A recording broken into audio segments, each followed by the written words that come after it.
Tiwanki, qui dit, mais Étienne, il est où? Mais on ne sait pas. Tout ça. Donc, à un moment donné, le commandant Métrier s'énerve. Parce qu'il y a des mots dans son français et poisseux. Il dit, il est parti à la sauvette dans le gris-gris. C'est-à-dire que, il y a des mots veut dire par cette impression qu'il a disparu. Olympio a le gris-gris qui fait qu'il disparaît. Voilà les gens qui dirigeaient le Togo. Tu vois. Donc, à un moment donné, Métrier le menace en disant c'est toi qu'on va tuer. Avec tes gens. Si tu ne l'emmènes pas. Entre-temps, qu'est-ce qui se passe? L'ambassadeur des États-Unis, Poudala, il appelle l'ambassadeur de France et lui dit que Olympio a pénétré dans sa résidence et se cache sous une voiture. Ça, c'est le premier temps. C'est-à-dire, c'est l'ambassadeur des États-Unis qui a dénoncé Olympio. Pourtant, Olympio dit que son meilleur allié dans le monde, c'est les États-Unis. Deuxièmement, l'ambassadeur des États-Unis dit maintenant que si l'ambassadeur de France souhaite s'emparer d'Olympio, il suffit d'entrer discrètement dans la concession que les États-Unis ne verront pas de convenir. Donc ils viennent et ils localisent la voiture. Il a même dit la couleur de la voiture sur laquelle il est. Et là maintenant on commence à maltraiter le président, à le déshabiller, à l'humilier, à tirer ses cheveux, à tirer. Et ce genre de choses, la France aime ça. Les mises en scène de la mort de Lumumba, les mises en scène de la Gbagbo, déshabiller Gbagbo devant les caméras, ça s'appelle des rites prophylactiques. Métrier étant lui-même franc-maçon. Donc, spécialiste de tels rites sataniques, Métrier. Donc, Eyadema tire le président, sans ménagement. Et on entend Chalot, Chalot, viens ici, Chalot. Donc, à un moment donné, le président refuse. Et qu'est-ce qui se passe? Métrier tire sur le président. Et on prend le corps. Et on dit maintenant que Eyadema doit dire que c'est lui qui a tué le président. Je dis ce soir que les allégations selon lesquelles Étienne Eyadema aurait tiré sur le président Sylvanus Olympio sont fallacieuses, nulles et de nul effet. Ce sont les archives diplomatiques des États-Unis qui nous le montrent, qui sont actuellement à la bibliothèque du Congrès aux États-Unis. Vous allez à Washington, vous avez les archives. Parce qu'au bout d'un certain nombre d'années, les Américains sont obligés de déclassifier les archives et de les rendre aux historiens. C'est comme ça qu'on a su. Mais les archives françaises sont toujours scellées jusqu'aujourd'hui. Et Macron n'est pas prêt de les ouvrir. Macron a hésité pour ouvrir une partie des archives sur l'assassinat de Sankara. Ce qui confirme que c'est bien François Mitterrand qui a donné l'ordre. Quoi qu'il en soit, ce que nous voulons dire ici, pour que chacun d'entre nous comprenne les enjeux, c'est qu'on prend le cadavre. Et le cadavre devient un cadavre en rétention. C'est-à-dire la femme même de Olympio n'a pas le droit de prendre le cadavre de son mari pour l'enterrer. Je vais même plus loin. Le peuple togolais est interdit d'attroupement. Mais que dit la France? Que la mort d'Olympio n'a provoqué aucune émotion dans le peuple, qu'il était impopulaire, qu'il était ceci. Et on a pris le cadavre. Et on a dit, on ne va jamais l'enterrer au Togo. Et il y a des mensonges. Ouais, 2 minutes, ça finit. Tant qu'il y a des mensonges au Togo, tant que les Yalémans vont diriger le Togo, hein, il n'y aura jamais de... Donc on a pris le cadavre, on l'a enterré à Agoué, au Bénin. À Agoué.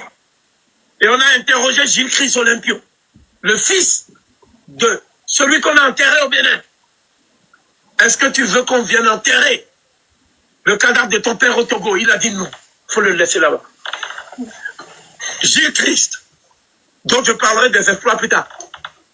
Donc, à un moment donné, ce qui va se passer, c'est quoi? Le Togo devient maintenant un pays où la France manipule comme elle veut. Après que Métrier est tué de son foie, Olympio, comme je le dis ce soir, et il n'y aura pas de démenti. Personne n'a jamais démenti une affirmation de Cordy. Ça ne peut pas exister, ça. Bien. À un moment donné, qu'est-ce qui s'est passé? ce qui s'est passé, c'est qu'ils ont pris un métis de père polonais et de mère togolaise, noire, qui s'appelait Nicolas Gruniski. Et ils ont dit, prends le pouvoir.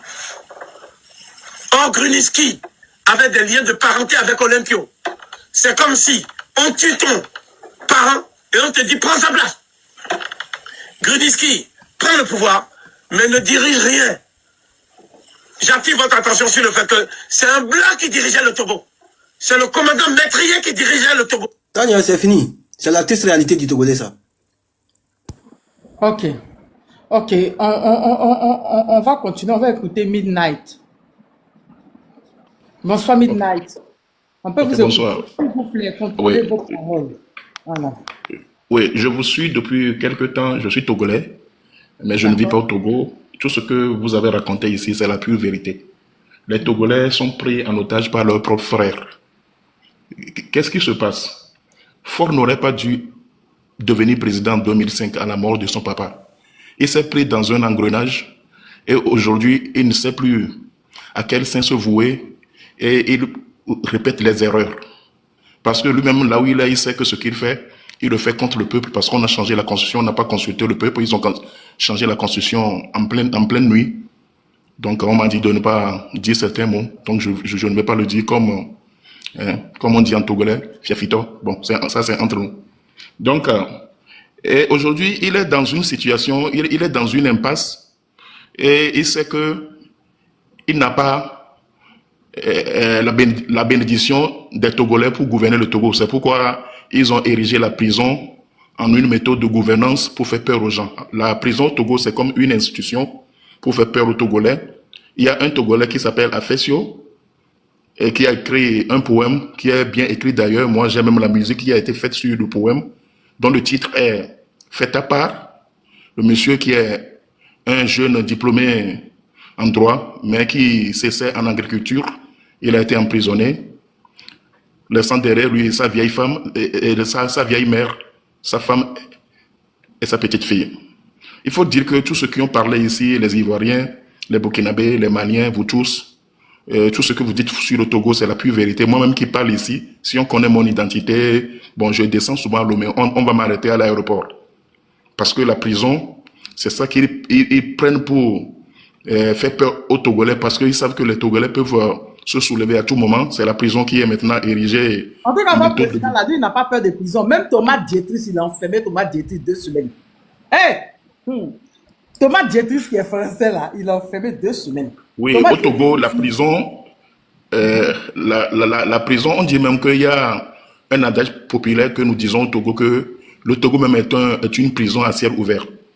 ouais, Parce moi, que nous tous qui sommes là, c'est pourquoi vous allez voir que tout ce que vous dites ici, il y a beaucoup de Togolais qui ne peuvent pas le dire parce que même à l'extérieur, ils ont peur qu'en le disant, ils ne vont jamais revenir au Togo. Nous tous qui parlons de temps en temps, c'est que nous sommes armés d'un courage plutôt pour parler de temps en temps. Donc il faut dire que ceux qui disent que les Togolais sont des peureux, c'est à tort ou à raison. Parce que quoi? Les Togolais ont commencé leur lutte depuis les années 90. Ça fait déjà presque 35 ans.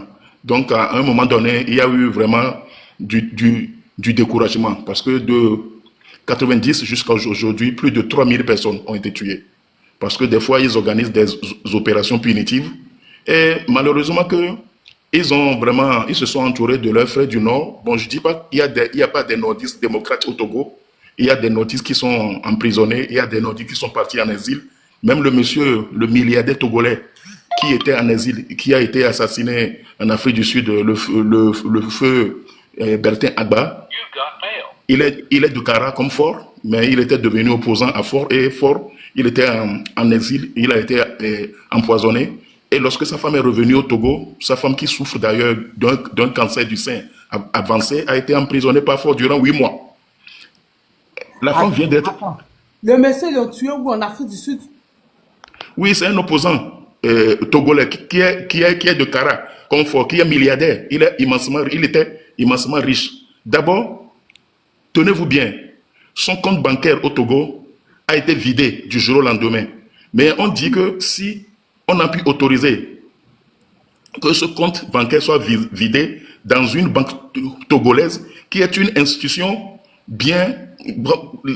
Les banques, ce n'est pas du n'importe quoi. Une banque dans un pays, prenez comme en Côte d'Ivoire, vous avez une banque et vous avez de l'argent là-bas, même après votre mort, l'argent est toujours protégé, même après votre mort. C'est pourquoi il est difficile aux parents de rentrer dans les fonds d'un défunt après sa mort. Donc, le compte bancaire du monsieur, avec une somme colossale, a été vidé du jour au lendemain. On ne sait pas d'où l'ordre était venu. Donc, il faut dire que les Togolais sont martyrisés. Les Togolais sont martyrisés et je crois qu'au Togo, la dictature a encore de beaux jours devant elle parce que c'est un engrenage fort même là où il est même à plaindre parce qu'il s'est empêtré dans quelque chose et lui-même, il ne se voit plus civil. S'il n'est plus président aujourd'hui, il se sera même trimballé comme un vulgaire criminel. C'est pourquoi oui, c'est entre parenthèses.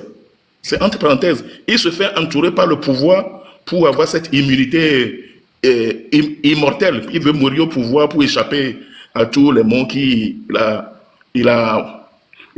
dû infliger aux Togolais. Donc, les Togolais sont en plein... Moi, je suis Togolais. Moi, je suis dans des groupes WhatsApp. De temps en temps, je prends la parole, mais personne ne me répond parce que les gens ont peur, parce que la prison au Togo, ce n'est pas vraiment quelque chose que vous allez souhaiter avoir pire. Pourquoi il fouille dans le groupe WhatsApp là? Oui, c'est que la prison... Au Togo, c'est la loi martiale. Il faut dire la loi martiale. Donc, il y a même un Togolais qui vit à l'extérieur. Il est revenu au pays parce qu'il a critiqué le pouvoir. Il est en prison, ça fait presque 3 ou 4 ans, sans jugement. On peut vous prendre et vous mettre en prison à tout moment. Que vous ayez la nationalité d'un pays occidental ou pas, au Togo, la prison est érigée en une méthode de gouvernance pour s'éterniser au pouvoir. Donc, pour conclure, j'aimerais vous dire que il y a un Ivoirien qui a dit ici, un Malien. Moi, j'ai été en Côte d'Ivoire. Je suis presque comme un fonctionnaire international. J'ai été en Côte d'Ivoire, j'ai été au Mali, j'ai été au Nigeria, j'ai été au Burkina Faso, j'ai été presque dans beaucoup de pays que je ne peux pas citer ici. Quand vous voyez les Togolais, il faut vraiment les accueillir parce qu'il y a déjà un Ivoirien qui a dit ça ici. C'est des réfugiés économiques et politiques. Parce qu'il est très difficile de réussir au Togo, parce que le pouvoir est dans une seule main. Nous qui prenons la parole, c'est parce que déjà quelque part nous sommes comme un petit euro. Parce que le commun des Togolais ne peut pas facilement prendre la parole en groupe, dans un groupe pour parler de tout ça. Parce que la prochaine fois que vous descendez au Togo, on peut vous mettre en prison, vous arrêter ou bien vous enlever. C'est après deux mois que la famille va entendre parler de vous sans aucun procès. Vous serez oublié en prison. C'est le seul moyen que M. Faure-Gnassingbé a trouvé aujourd'hui pour s'éterniser au pouvoir et pour faire au Togolais. La prison, je vous le répète, c'est une méthode de gouvernance au Togo. Merci beaucoup.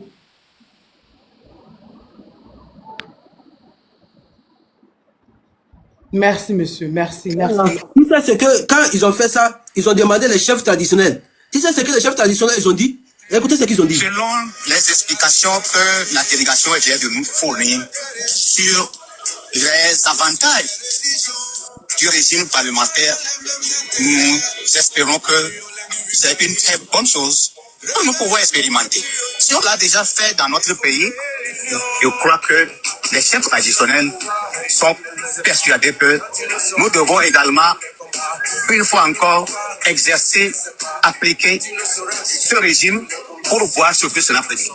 Ce qui est important pour les chefs traditionnels, c'est ce que... Voilà les gens qu'on a corrompus, les chefs traditionnels, les guides religieux, c'est eux qui sont les plus mauvais.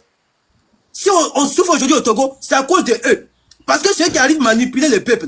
C'est eux, les guides religieux. Notre premier problème, c'est les guides religieux et les guides traditionnels. C'est eux qui sont notre premier problème. Si on parle en même temps, ils vont pointer ta famille, ils vont aller appeler ta famille, les rois là, ils vont faire l'appel à ta famille, ils vont te faire venir t'asseoir chez les rois, on te fesse. Le lendemain, si tu fais ça encore, on t'emmène en prison. C'est ce que les chefs traditionnels, c'est eux qu'on a corrompus, les guides religieux, c'est eux qui sont nos problèmes. C'est eux qui sont nos problèmes. Parce que Faure-Gnassingbé n'est rien. Il n'est rien. Devant le peuple, il n'est rien. Mais c'est les gens qu'on a corrompus. Les guides religieux et les guides traditionnels, c'est eux qu'on a corrompus. C'est eux qui n'avantagent pas le peuple. C'est eux qui parlent net en même temps. C'est eux qui mobilisent les jeunes. La nuit, on vient, on pointe vos maisons. C'est l'enlèvement, ça. C'est la police. C'est ça. Si vous faites les marches là, la nuit, il ne faut pas dormir chez toi. Il faut rentrer au Bénin. Faut rentrer au Bénin. Sinon, si tu fais la marche et tu dors chez toi la nuit, je te dis, la nuit, on va te faire l'enlèvement. On va te faire l'enlèvement. Parce qu'ils payent les gens 5 000 francs, 2 000 francs, ils vont venir pointer ta maison. Ils vont te faire l'enlèvement.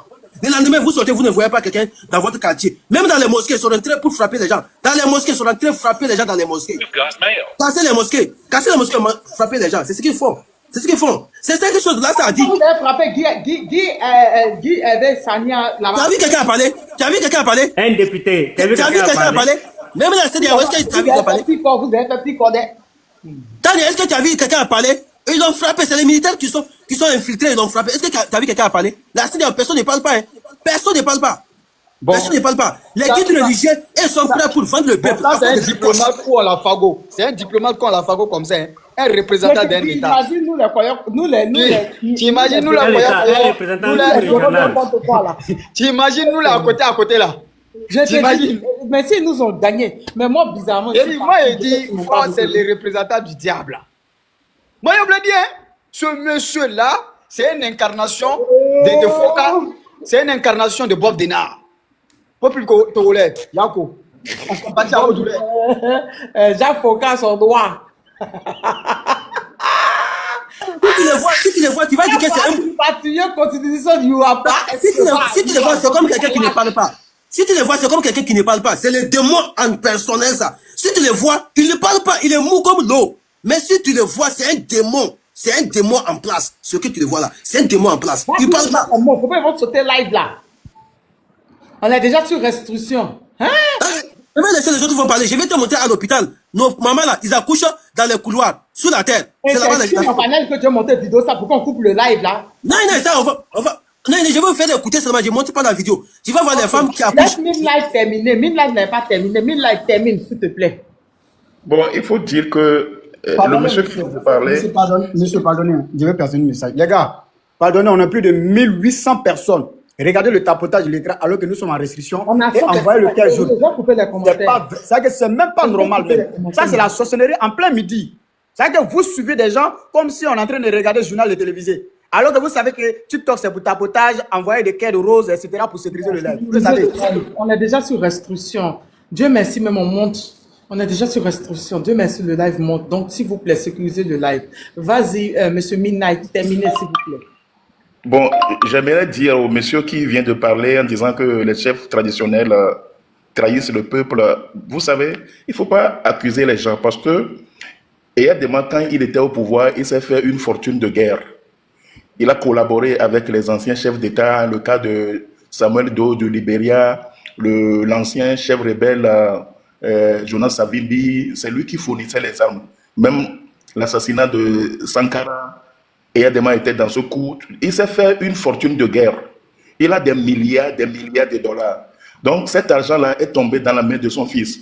Avec l'argent-là, il peut corrompre n'importe qui. On soupçonne qu'il a corrompu les hauts fonctionnaires de la CEDEAO. Il peut acheter n'importe qui. Parce qu'il a des milliards. Il peut te donner une valise de dollars et tu vas changer David d'une minute à l'autre. Donc il ne faut pas accuser les gens. Tout le malheur des Togolais, c'est Eyadema et ses enfants. Parce que quand vous êtes du Togo et vous voulez aussi réussir, vous ne pouvez pas aller sur la Lune pour réussir. Si vous voulez bien réussir au Togo, il faut collaborer. En collaborant, les gens vont dire que vous êtes en train de faire du mal au peuple, mais alors que c'est un seul individu. Tout tourne autour d'un seul individu. C'est Faure Gnassingbé qui est vraiment en train de rendre la vie dure. Moi, je ne suis pas d'accord avec vous. Ça, il faut aller droit. S'il vous plaît. Il faut avoir de la hauteur pour comprendre ce que je dis. Midnight. Oui. Tu viens de quelle région? Moi, je suis du sud. Toi, tu as raison. Parce que moi, je viens du centre. Je connais d'où je viens. Mes parents, qui sont des musulmans là, les guides religieux qui sont des vendus. Je sais de quoi je parle. Le papa de Faure Gnassingbé. S'il te plaît, écoute-moi une seconde. Le papa de Faure Gnassingbé là, chez nous, quand il est arrivé là, il est chrétien. Il est diable, il n'est même pas chrétien même. Il est très loin d'être chrétien. Mais ils ont copié. Hélas, tu connais le Coran, non? De Fatia jusqu'à Kula Nas, ils ont copié tout pour lui donner à boire, pour sa protection. Et ils l'ont laissé rentrer dans la mosquée avec ses chaussures. Toi, tu crois que je te parle de quelque chose que je connais, mon frère. C'est quelque chose que je connais. C'est ce qu'ils ont fait. Après tout, ils ont pris un pacte de de ne pas les trahir. Mais tous ceux qui sont en train de les trahir, et tous qui sont partis avant à Yedama, tous celui qui va oser de les trahir, et tous ils partent. Parce que c'est un pacte qu'ils ont pris. C'est un pacte qu'ils ont pris. C'est eux qui sont le problème d'abord. Parce que 2017, quand on est sorti là, tu crois qu'on n'allait pas gagner? L'imam nordiste en Côte d'Ivoire, c'est la même chose qu'il faut à Ouattara. C'est ce qu'on est en train de dire. Non, ce n'est pas une accusation, c'est une fait qui dénonce. Il y a la différence entre un accusé quelqu'un et avoir une fait. Oui. Ouais. Moi, je vais vous dire quelque chose. Je connais une vieille présidente. Même si vous voulez, si vous me contactez, je vais vous l'envoyer sa photo. Elle a à peu près 70 ans, mais elle est pas trop, on est dans la diaspora. Si tu parles mal de Yadema devant lui, là, elle va te maudire. Elle est musulmane, elle va te maudire. Elle est de ce côté, je veux préciser même. Si tu parles mal de Yadema devant lui, là, pareil, maintenant, si tu touches fort là, oh. C'est que, il y a des trucs qu'on ne peut pas expliquer. Les chefs religieux là, je vais te dire même que, en décembre là, tu sais que Fora a chassé un marabout ivoirien. Parce qu'il a osé dire la vérité que monsieur, le peuple ne vous soutient plus, il vaut mieux de partir. Il est chassé. Pourtant, il y avait des marabouts maliens et nigériens. J'ai appris la nouvelle. Voilà. Il y avait des marabouts maliens et nigériens qui disaient qu'il peut continuer. Mais quand le monsieur a dit que non, ce que je vois là, c'est le forcing que vous allez faire. Il a chassé le monsieur. Vous voyez? Donc la corruption là, comme l'autre parle là, mais il y a des milliards en Suisse et en Allemagne, tout le monde le sait. Des milliards de dollars, c'est pas en France CFA, des milliards de dollars. Donc avec ça, la CEDEAO, il a commencé à corrompre la CEDEAO depuis 2005, dès son arrivée au pouvoir. Il a corrompu tout le monde. Même jusqu'à présent, il continue à les corrompre. Il achète même les lobbying à l'ONU ici là. Il achète les lobbying, c'est-à-dire il arrive à corrompre les institutions internationales. Parce que pour lui, c'est être président qui compte. Le reste là, c'est pas un problème. Mais un jour, le peuple va se réveiller, on va se révolter aussi comme les Burkinabés fait en 2014 avec Blaise Compaoré. Parce que tôt ou tard, même si c'est les sardinards qui prennent 2000, qui prennent les pains et les sardines, un jour même là, ils vont comprendre que c'est pas une vie vive. Parce qu'au lieu de posséder, c'est quelqu'un qui va venir te donner, qui va manger, un jour ils vont abandonner la lutte. Ils seront obligés de laisser. Parce que quand c'est trop là, c'est trop. Quand c'est trop, c'est trop. On ne peut pas vivre dans 60 ans de dictature. On n'a pas de route, on n'a pas d'hôpitaux, on n'a pas de quoi. Au Togo, on vit seulement des poses de première pierre. Si c'est ça là, c'est plein. C'est un gouvernement qui a gouverné depuis comme ça, de père en fils. C'est-à-dire, tout ce qui est là, c'est les poses de première pierre. On pose seulement, il n'a jamais eu d'inauguration. Ça, c'est le comportement des politiciens. Exactement. Premier pierre. Chaque mandat, il pose un premier pierre. On n'inaugure absolument rien. Hein. C'est les pierres seulement, on pose chaque mois, chaque année. Les projets ont décrété, on a financé tel projet. L'Allemagne a financé, l'Union européenne, la Banque mondiale, la FMI, mais il n'y a jamais eu d'inauguration. Il y a un Libanais, je dis bien un Libanais, j'ai oublié quand j'ai parlé de l'eau. Il y a un Libanais qui récolte de l'argent sur TikTok pour construire des puits à Kara, dans la ville du président. Mais c'est un Libanais qui promène sur les panels TikTok des gens pour demander de l'argent pour construire 50 puits dans la ville du président d'un pays, à Baoué. Peuple togolais, est-ce que on a fait quoi pour mériter ça là?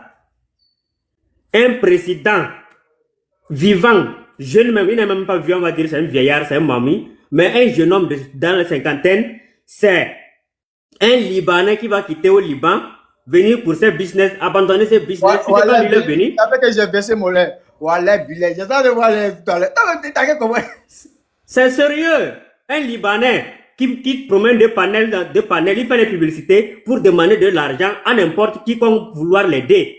C'est-à-dire, qui peut faire quelque chose pour lui, il a encore d'années, il a besoin de 30 000 $ pour construire, il disait 50 ou bien combien de puits, à Kara, dans la ville du président de la République du Togo, mes amis. Ça fait chier, quand même. Ça fait chier. Pendant ce temps, le port du Togo fait des chiffres d'affaires de plus de 1000 milliards de francs CFA. 1000 milliards. Mais on déclare à la caisse, au trésor du pays, 1 milliard. Le reste, ça part où? Quand vous prenez les péages, c'est-à-dire les impôts sur la route, sur les voies ferrées, les voies goudronnées, tout ça là, on a déclaré 350 millions durant toute une année. C'est ce qu'ils ont récolté. L'Afrique aux Africains, il faut dire la vérité. Quand on dit la corruption, il y a en Côte d'Ivoire, il y a où là? Parlons du Togo. C'est grave, c'est grave. Le port a fait bénéfice seulement de 1 milliard durant 365 jours. Les routes ont fait 350 millions seulement. Les hôpitaux n'ont pas de rapport. On n'en parle pas, c'est-à-dire l'OTR, l'Office togolais des recettes là, celui qui est chargé de nous récolter l'argent des recettes pour payer les taxes, les impôts, on prend ça, Afrique, si tu as une entreprise de 1 million au Togo, il faut te préparer à payer 200 000 de taxes par mois. Donc on va te pousser à fermer. C'est pour cela que nous on préfère même faire notre argent. C'est comme ça, Benito. On va essayer il y a une dame qui est ici, Benito, vu que toi tu es là, tu es un ancien, on va donner la parole à la maman. Après, nous allons donner la parole à l'Afrique. Alors, maman, soyez la bienvenue. Est-ce que vous êtes là, madame? Bonsoir. Je ne sais pas si moi, je suis visible sur le live ou pas. Non, Maziga, il a un microphone. Toi, tu es chez toi. Il y a une dame qui est ici. Aïwa. Toi, tu es chez toi. Maman, Michael, est-ce que vous êtes là? Madame, est-ce que vous êtes là? Michael, est-ce que vous êtes là? Allô, madame Miracle? C'est Miracle, son nom c'est Miracle. Ah, Miracle. Madame Miracle, vous êtes là? Oui, Michael. Miracle, s'il vous plaît. Je suis là. Ok, on vous allez, entend pas bien. madame. Parlez un peu plus fort. On vous entend pas On vous bien. écoute. Parlez fort, s'il vous plaît. Maziga, ni Mousso Mbaneba Tayama. Comme il est bien réfléchi chez toi, donc la priorité, les femmes. Donc, madame. Je souhaite. Madame. Togoto, il faut gagner. Togoto. Ouais. Ah, non, il y a les gens aussi. Là, ils sont en train de boycotter jusqu'à le live descendre encore. Alors que l'on n'était plus de. Quand vous venez sur le panel, s'il vous plaît, soyez là. Et quand les gens vous donnent parole, Maziga, il faut prendre la parole. Ok. La légende là, c'est Maïga Massi. Vous pouvez Homme taguer d'Afrique. Toto Makonda. Vous pouvez taguer. Togoto. Attends, Ebenuke. âme d'Afrique, s'il vous plaît. On peut taguer âme La légende est là, la légende est là, la légende va l'appeler. Makonda parce que la dernière fois, je l'ai. La légende est là. Ils étaient ensemble dans le live. Il va le contacter. On vient de sortir d'un live. Marc est un peu fatigué. On vient de sortir d'un live un peu, Ah, ok, un peu d'accord. compliqué. Donc vous êtes. Ok, il n'y a pas de souci. Si vous êtes là. Mais je suis là quand même. Il n'y a pas de souci. Normalement, c'est un live qui est imprévu. Voilà, j'avais dit à KGB de voir Makonda pour ce live là, par rapport à ce sujet. C'était imprévu, mais bon, comme il y a du monde, on va écouter et puis refaire notre live spécial avec Makonda et son équipe. D'accord? On t'apporte, on partage le live, on t'apporte, on partage. La légende de ta mère, bonne arrivée. Vous n'allez pas me garder jusqu'à matin, les Togolais. Voilà. Ça peut rien. Attendez, on parle de Ado. On parle de chez moi. Oui, mais il n'y a pas quelqu'un qui tire partout constitution qui fort. Il tourne ça en train de on tourne dans nous là. Ouais. Actuellement, pour ceux qui ne savent pas la nouvelle, il y a un nouveau président au Togo. Mais le nouveau président là, est juste là pour le titre honorifique. Il n'a pas... C'est-à-dire que lui, il est président. Maintenant, Fort est président du conseil des ministres. Et c'est lui le président. C'est-à-dire que le président là, il n'a pas les attributs de président. Lui, il n'est pas la présidence. C'est Fort qui est président du conseil des ministres. Waouh, l'arnaque du siècle. Ouais. Si tu n'as jamais vu, va aller au Togo, tu vas voir. C'est dans ça on est là. Ouais. La maman 2.0. Depuis l'année passée, qu'il y a eu le coup d'état constitutionnel, jusqu'à il l'a appelé par constitution, tripatouille constitution, il assume. Les Togolais sont venus me trouver derrière. Vous les Togolais, puis vous avez bouche. Vous ne pouvez pas fermer vos bouches. Hein. Vous avez venus me trouver derrière live une fois, derrière live béninois. Vous avez dit que moi, je suis votre président. Mais votre président, ce qu'il fait là, c'est normal. Vous êtes dans une prison à ciel ouvert. Je vous dis ça au roi. Je redis. Vous êtes dans une prison à ciel ouvert. Démocrate dehors, dictateur dedans. C'est vous, l'on voit ça. Il est démocrate, l'homme parfait dehors. Mais chez lui, là, il y a. On ne peut pas parler, le peuple est muselé. Vous ne pouvez pas me dire quelque chose parce qu'il était là-bas il n'y a pas longtemps. Oui, le Togo a besoin qu'on puisse les éveiller. Qu'on puisse parler. Dire certaines choses pour qu'ils puissent savoir. Moi-même, j'étais choqué de savoir que le père Yassine Bey était dans cette histoire, était complice dans la mort de Thomas Sankara. Je ne savais pas. J'étais choqué. Avec vous, on apprend beaucoup de choses. Hein. À part être pas dans Tripatouille Constitution, il est pas dans Escobar, numéro 1 des vendeurs d'armes en Afrique de l'Ouest. Je ne savais pas où.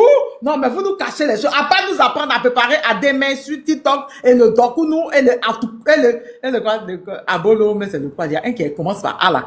Aïmolou. Il est Pablo Escobar côtière. Ouais. C'est pour ça que je dis, mais attends, je disais une fois, Las, à Afrique au Flou, à Koumé, merci. Je disais une fois, il y a des attentats terroristes au nord du Togo. Mais on ne comprend pas. Ils ne parlent pas trop. C'est-à-dire que de la manière, on ne comprend pas en fait.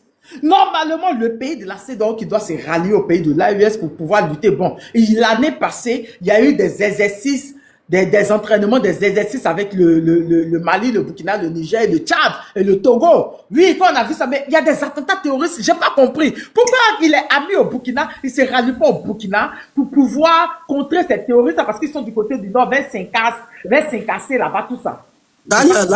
L'armée qu'on a attaquée, il n'a pas sorti parler de l'armée qu'on a attaquée au nord du Togo. Il n'a pas parlé. L'attaque de janvier au Bénin, ils ont pris les armes là-bas pour venir attaquer au Togo, au nord du Togo. Mais c'est pas sorti. Dania, il ne peut pas officiellement rentrer dans l'AES.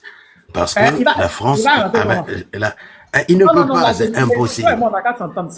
Il ne peut pas. Ça peut même pas arriver. Mais ça ne peut pas arriver, c'est impossible. C'est impossible. Non, ça peut pas, ça va jamais arriver. C'est impossible. Le Togo vient de très très loin. Il faut connaître l'histoire du Togo, l'histoire politique du Togo, pour pouvoir interpréter aujourd'hui ce qui se passe là. Le pourquoi ils veulent se maintenir au pouvoir, parce que le Togo a connu plusieurs régimes. Hein. Vous savez, il y a eu 5 républiques quand même. Il y a eu une première. Oui, il y a eu 5 républiques. Là, c'était des... Oui, voilà. Non, pas que les coups d'État. Il y a eu les assassinats. Et, parce que la première république a été fondée par Sylvanus Olympio. Oui. Ça, c'était dans les années 60, de 60 à 67. Oui, il a été tué devant l'ambassade des États-Unis. Oui. Effectivement, de 60 à 67, la première république. Ensuite, la deuxième république en 63 plutôt, avec l'arrivée de Gruniski, Nicolas Gruniski, et Antoine Meachi, le leader politique du Nord comme vice-président. Ça, c'était l'arrivée de la deuxième république, le 16 janvier 1963. Ensuite, il y a eu la troisième république. La troisième république, c'était dans les années 1979, avec la création du parti unique, etc., RPT, voilà, sous Eyadema. Et la quatrième république est arrivée dans les années 80, après la conférence nationale souveraine, qui est arrivée avec 91.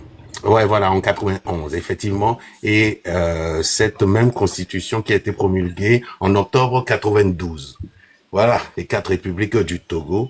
Mais dans tout ça, la constitution de 92, qui a été tripatouillée, excusez-moi le terme, mais violée dans tous les sens, à maintes reprises, pour que le clan Nyassingbe puisse se maintenir au pouvoir. Voilà, ça a été, voilà. Les Togolais ont été violés dans tous les sens. La souveraineté du peuple togolais a été arrachée. La liberté d'expression bafouée, jetée aux oubliettes. Voilà le Togo aujourd'hui. Après cette histoire, vous voyez rapidement, on a schématisé la chose. De père en fils, une république de père en fils. Et l'Afrique n'a pas besoin de ça. Les Togolais ont soif d'alternance. Mais malheureusement, on a une opposition traditionnelle sur le terrain qui est quasiment inexistante. Voilà, des opposants sous une dictature qui se pavanent, qui vont rarement en prison, pour dire jamais en prison. Les véritables opposants sous une dictature, vous savez, Tania, soit ils sont en exil, ou soit ils sont morts, ou emprisonnés. Mais au Togo, on a des opposants traditionnels qui sont là, et qui participent à la vie politique du Togo, qui fait que aujourd'hui, le Togo est considéré. Et voilà, le Togo est considéré de par le monde comme une démocratie à cause de l'existence de cette opposition. En fait, ils légitiment en allant aux élections, en participant à des négociations, ils légitiment la dictature. Ils mettent une peau d'agneau au loup. Voilà comment ce qui a fait que cette lutte pour la démocratie au Togo a duré autant. C'est parce que des êtres humains que nous sommes, certains Togolais ont toujours mis leurs intérêts devant et non l'intérêt du peuple. Tout le monde veut devenir président au Togo. dans l'opposition. Ils sont capables de ne pas former une véritable coalition pour battre politiquement le camp d'en face. Ils ne veulent pas. Donc, voilà à peu près. On ne peut pas compter sur eux aujourd'hui parce que, imaginez-vous, c'est le lendemain, c'est au lendemain du sacre de ce président qui n'a aucun, celui-là, là, le sans vide de Tové, il n'a aucun pouvoir. Ses attributions, vous savez ce qu'il fait? Moi, je l'appelle le majordome. Il accrédite les ambassadeurs nommés en conseil des ministres. Lui, c'est son boulot. Il se lève le matin. Quand il n'y a pas d'ambassadeur nommé, il n'a pas de boulot. Voilà. Le second... oui. Sa seconde attribution, c'est que mon cher ami, tu oublies une petite parcelle de l'histoire par rapport je suis en train au nouveau de ramasser. président. Allez, j'aimerais bien prendre la parole. Oui, je suis en train de ramasser. Laissez-moi finir, s'il vous plaît. Dans ses attributions, il accrédite les ambassadeurs nommés en conseil des ministres. Il a comme attribution aussi la réception et l'accueil formel des ambassadeurs et envoyés spéciaux acceptés et accrédités par le gouvernement après qu'ils ont été dûment autorisés. Donc, on doit autoriser qu'ils puissent rencontrer les ambassadeurs. Si Faure ne l'autorise pas à le faire, lui ne pourra pas le faire. Il a comme attribution, il reçoit 2 fois par an le président du conseil, Faure Gnassingbé. Ils doivent se voir que 2 fois par an. C'est écrit dans la Constitution. C'est écrit dans la Constitution, oui. C'est sa fiche de poste. Il a une fiche de poste. 1, il accrédite les ambassadeurs. 2, il reçoit comme majordome, bien sûr. Il reçoit et accueille formellement les ambassadeurs acceptés et accrédités par Faure Gnassingbé. Et en troisième, il reçoit au moins 2 fois par an le président du conseil pour être informé de l'état de la nation et sur un ordre du jour établi par Faure Gnassingbé lui-même. Attends, mais est-ce qu'il vient à la présidence, le président, là? Non, il est dans sa villa. Tu parles d'un concours 2 fois par an. 2 fois par an, tu parles de la présidence. Faure Gnassingbé, c'est le président du conseil des ministres qui vit à la présidence. Et le président de la République du Togo vit dans sa maison. Avec sa petite Nissan Micra. Non, c'est pas Micra. Pardonnez, doyen. Appelez-moi Roro. Pardonnez, doyen. Appelez-moi Roro.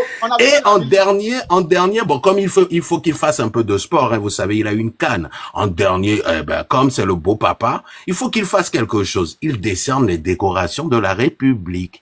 Donc, oui, une fois à l'année, il faut il reste debout pour épingler du métal sur le buste des gens. Et ça, c'est Faure Gnassingbé qui lui instruit ça à faire aussi. Voilà les attributions du nouveau président de la République du Togo. J'ai nommé. Si par exemple, il y a une réunion de la CEDEAO, on doit aller... Non, lui, il va pas. Non, c'est Faure. Non. Il va pas à ça. C'est Faure Gnassingbé qui va à ça. Non. C'est le beau-père. C'est le beau-père de Sina Lonson, une des maîtresses de Faure Gnassingbé. Oui, l'affaire est devenue familiale. Dans les 26 femmes, là. Ah oui. C'est le beau-père de qui? Oui, c'est le beau-père de la ministre du numérique, Sina Lonson. C'est son beau-père. Attends, celui il est marié au ministre là-bas. Il marie quoi? Tu as entendu ça où? Faure Gnassingbé marie quoi? Nous, on n'a pas première dame. Au Togo, on n'a pas première dame. Voilà. Voilà à peu près. Voilà. Donc, et il faut savoir aussi que si par malheur il doit poser des actes, ce président de la République, ces actes-là doivent, et c'est écrit article 43 de la Constitution, les actes du président de la République sont contresignés par le président du Conseil. Donc si Faure Gnassingbé ne lui autorise pas de sortir de chez lui, il ne sort pas. C'est écrit article 43. Les actes du président de la République sont contresignés par le président du Conseil. Point. Voilà. Allez comprendre ce que vous voulez. Donc, si il doit envoyer même un courrier au nom du Togo, il faut que il demande à Faure Gnassingbé d'abord. Voilà, parce que lui aussi il doit contresigner en bas du courrier. Non, je parle de lui qui a ouvert son micro. Pardon, il faut fermer ton micro. Après lui, Voilà. c'est Afida. Voilà ce dans quoi on nous a mis dans cette mascarade là qu'on dénonce depuis plus d'une année maintenant. Malheureusement, c'est compliqué aujourd'hui. Bon, c'est pas compliqué parce que c'est un peu long, parce que le peuple togolais est resté, comme vous l'avez dit tout à l'heure, dans une prison à ciel ouvert, où des gens sont capables... Attention, moi, je ne fais même pas confiance aux chiens qui vivent au Togo. Ils sont tous corrompus, même les chiens sont corrompus. Les gens ont tellement faim dans ce pays qu'ils peuvent vous vendre. Ils peuvent vous vendre pour 2000 francs CFA. Donc c'est ça qui rend la chose vraiment compliquée pour pouvoir naître une révolution populaire au Togo. C'est le pourquoi on s'y emploie de toute façon depuis. On a créé un mouvement récemment sur lequel on investit beaucoup de temps, beaucoup de patriotisme pour conscientiser les Togolais et de la diaspora et sur le territoire national togolais pour qu'un jour voir naître un Togo nouveau, qui a un soulèvement populaire quartier par quartier du nord au sud, pour que les Togolais se lèvent d'une seule voix pour dire non à la dictature, une fois pour de bon. Voilà. La semaine passée, on travaille là-dessus. La semaine passée, quand on discutait les abonnés comme ça, on parlait pas du Togo, bon, c'est venu dans la causerie comme ça, c'est comme ça que je disais que, je demandais à Benito, c'était Benito et puis Tolérance, comme ils sont Togolais, mais à part eux, à part les opposants qui sont corrompus, tout et tout, moi, la personne que je vois qui dénonce, c'est Makonda. Il y a certains qui sont, c'est ça, non, Tolérance, il y a des gars qui oui, c'est Makonda. Makonda,